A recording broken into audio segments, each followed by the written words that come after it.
এইটোতো চিৰন্তন সত্য। ভালুকৰ হাঙিত বগাহাতীত পৰিণত হৈছে। ব্ৰহ্মপুত্ৰ ব'ৰ্ড বুলি আমি খালি শুনাহে পাইছোঁ, কিন্তু কামটো আজিলৈকে দেখা নাই। এই ইমানখিনি মাটিৰ কালি এইকেইজন মানুহৰ তেওঁলোকৰ যি ঘৰবিলাক দুৰৱস্থা দেখিলে আপোনাৰ গম পাব যে ব্ৰহ্মপুত্ৰ ব'ৰ্ডটো কেনেকৈ চলি আছে। কিন্তু টকাটোতো আহে, প্ৰত্যেকেতো দৰমহাটো পায়, ইয়াৰ ফাণ্ডো আহে। ফাণ্ডবিলাক ক'লৈ যায় সেইটোহে ধৰিব নোৱাৰোঁ খালি। এনেকুৱা দুৰৱস্থাত যদি এই ডিপাৰ্টমেণ্টবিলাক যদি চলি থাকে, তাৰমানে এতিয়া থকাতকৈ নথকাই ভাল। তাতে বন্ধ কৰি দিব লাগে যদি ইয়াত কামেই নাই।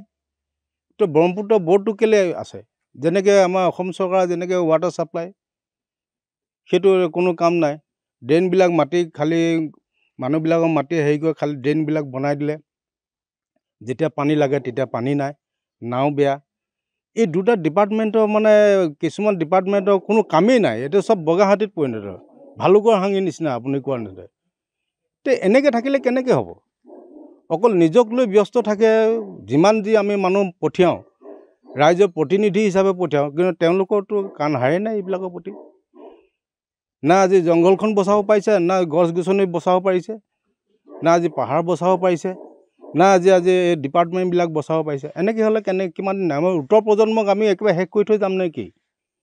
কমচে কম উত্তৰ প্ৰজন্মৰ কাৰণে এবাৰ হ'লেও চিন্তা কৰক। তেওঁ নিজৰ সন্তানটোৰ কাৰণে চিন্তা কৰক না, বেলেগৰ কাৰণে চিন্তা কৰিব নালাগে। তেওঁলোকে নিজৰ সন্তানটো যে কালিলৈ যে বায়ুৰ অভাৱত যে মৃত্যুবৰণ কৰিব, পানীৰ অভাৱত যে মৃত্যুত চট পঠাই থাকিব, এই কথাটো অকণমান চিন্তা কৰক তেওঁলোকে।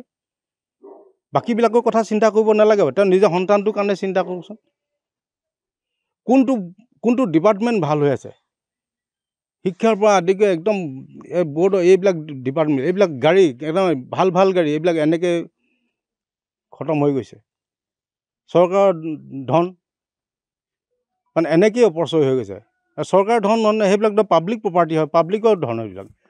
প্ৰত্যেকজন আজি ভিক্ষাৰীজনো আজি দিছে টেক্স, আজি ধনীজনো টেক্স দিছে, ভিক্ষাৰীজনেও টেক্স দিছে। তেতিয়া সেই টেক্সৰ পইচাবিলাক যদি ভাল যদি সৎ ব্যৱহাৰ কৰিলেহেঁতেন, নিশ্চয় আজি অসমখন আগবাঢ়ি গ'লহেঁতেন। নাই, একোৱেই নাই। আজি বিকলাংগ ডে পাতিছে, আজি বিকলাংগ ডেত আজি বিকলাংগসকলক যদি এটা সংস্থাপন দিলেহেঁতেন, 1250 টকাই কি চলিব? একো নচলে। তেওঁ জীৱনটো চলিব জানো 1250 টকাই? যদি তেওঁলোকে চৰকাৰে যদি চিন্তা কৰিলেহেঁতেন, তেওঁলোকে এটা সংস্থাপন দিয়ক না, এখন দোকান খুলি দিয়ক। তেওঁ দোকানৰ কাৰণে কিবা এটা অৰিহণা মাননি দিয়ক, কিবা এটা হেৰি এটা খুলি দিয়ক। খুলি দিলে নিশ্চয় তেওঁলোকো উপকৃত হ'ব। মই ব্ৰহ্মপুত্ৰ ব'ৰ্ড অফিচ এতিয়াতো ব্ৰহ্মপুত্ৰ আৰু গংগা নদীৰ লগাই ব'ৰ্ড ইয়াত হৈছে বুলি আমি গম পাওঁ। আৰু মোৰ ঘৰ ইয়াৰ কাষতে। মই 2004ৰ পৰা স্থায়ীকৈ ইয়াত আছোঁ। কিন্তু মই দেখিছোঁ ইয়াৰ ঘৰ আছে, এইটো চেণ্ট্ৰেল গভৰ্ণমেণ্টৰ, কিন্তু আপোনালোকে দেখিছে গাড়ীবিলাক তেনেকৈ পৰি আছে আৰু ঘৰবিলাকো জৰাজীৰ্ণ হৈ আছে। আৰু ইয়াত মানুহ আহে, ইয়াতে মানুহ আছে কাম কৰা। আৰু ইমান ডাঙৰ এটা মানে মাটিকালি মানে জংঘল বনেৰে ঢাকি আছে। Central government I think in 1981 গঠন কৰা হৈছিলে। আৰু তেতিয়া তাহানি মই মাৰ্ঘেৰিটাত আহোঁতে দেখোঁ, কিন্তু যেতিয়া মই স্থানীয় ইয়াত মানে থাকিবলৈ ল'লোঁ, আৰু মোৰ ঘৰৰ নিচেই কাষতে, আৰু আমি দেখি থাকোঁ। আৰু মানুহবিলাক আহে আৰু ইয়াত মানে কাম কৰে আৰু ৰিটায়াৰ হোৱাৰ পিছত যায়। ৰিটায়াৰ হোৱাৰ পিছত গ'ল আৰু তাৰ এপইণ্টমেণ্টটো হোৱাটো মই দেখা নাই। আৰু ইয়াৰ হেড অফিচ চাগে ৰয়িঙত আছে, আৰু মেওতো অফিচ আছে, অৰুণাচলৰ অন্যান্য ঠাইতে আছে বুলি এওঁলোকে কয়। আৰু ইয়াত মানে কাম কৰা কৰ্মচাৰীসকলে, আৰু কৰ্মচাৰীসকলৰো মানে আপোনালোকে দেখিছে না, মানে ঘৰৰ অৱস্থা কেনেকুৱা আছে। আৰু দূৰ দূৰণিৰ পৰা আহিছে, আৰু ইয়াত আহি মোৰ লগত মানে বন্ধুত্ব হৈছে। গুৱাহাটীৰ গণেশ দত্ত আছে। আৰু মানে চৰকাৰৰ মানে বিশেষকৈ কেন্দ্ৰীয় চৰকাৰৰ এই সম্পত্তিবিলাক এনেকৈ পৰি আছে। আৰু এইটো পিয়ৰলি ম্যাদী মাটি। আৰু যোৱা বছৰ নে তাৰ আগত 2-3 বছৰ আগতে এই ৱালবিলাক হৈছে। আৰু কাষতে আমাৰ ৰিহেবিলিটেশ্যন চেণ্টাৰ আছে, সুন্দৰ ঠাই আছে। ৰিহেবিলিটেশ্যনৰ কাম ভালকৈ হৈছে, যায় সেৱা ৰিহেবিলিটেশ্যন।